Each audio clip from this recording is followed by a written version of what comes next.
Hello, I'm Sensei Alex Kakuyo, and I'd like to welcome you to this episode of The Ordinary Buddhist. The title of today's talk is Taking the High Seat. But before we get into that, I'll remind you to subscribe and hit the notification bell. That way you'll be notified when I post talks in the future. Also, if you wouldn't mind hitting the like button, that'd be great too. Yaku-san was the head monk at a temple, and he hadn't given a lecture in a long time. Eventually, one of his students asked him to give a lecture later in that evening, and Yaku-san agreed. When the appointed time came, all the students in the monastery went and sat in the hall. Yaku-san entered, took the high seat where the teacher gives lectures, sat silently for 10 minutes, and then got down. As Yaku-san was walking out, the student stopped him and said, "Teacher, he promised to give us a lecture." Yaku-san replied, "I've been giving you lectures all day. Pay attention."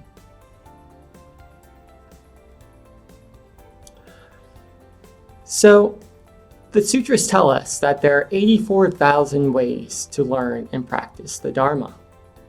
We can practice bowing, chanting, meditating, we can read Dharma books, or listen to lectures like this one. These are what we generally think of as traditional Buddhist practices. However, they're not the only way to learn Buddhism. Yaku-san was pointing out to his students that daily life is also an excellent teacher, because everything and everyone is Buddha. The cat, the houseplants, the taxi driver, they're all giving us lessons on the Dharma, showing us how to or how not to practice the way. But we have to pay attention. We have to practice right mindfulness in order to learn these lessons. And that's what Yaku-san was telling his students. Buddhism isn't only found in the meditation hall. It's found everywhere we go. However, there is some danger with this teaching. We have to remember that Yaku-san was speaking to trained monastics who were devoting their entire lives to the Dharma. Thus, it was a given that they were practicing meditation. It was a given that they were chanting and doing prostrations. And even though Yaku-san wasn't giving lectures, I'm sure someone was teaching from the high seat. So what he was doing for his monastics was pulling them away from conventional Buddhist training and reminding them of the importance of learning Buddhism from daily life as well. Oftentimes, in the West, however, we have the opposite problem. We're so enthralled with the idea of learning Buddhism from daily life that we forget the traditional Buddhist practices. We need both sides of the coin in order to successfully realize enlightenment. And this is illustrated in the story. Yaku-san entered the hall.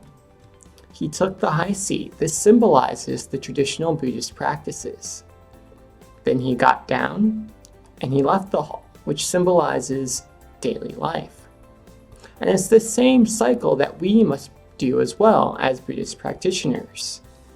We take the high seat, we do the traditional training, then we get down, and we go back into daily life, holding on to neither side forever, but going back and forth between them as needed.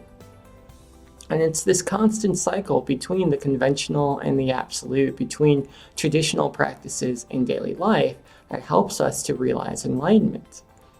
And as we go back and forth and back and forth, eventually the boundaries disappear and we realize inner peace.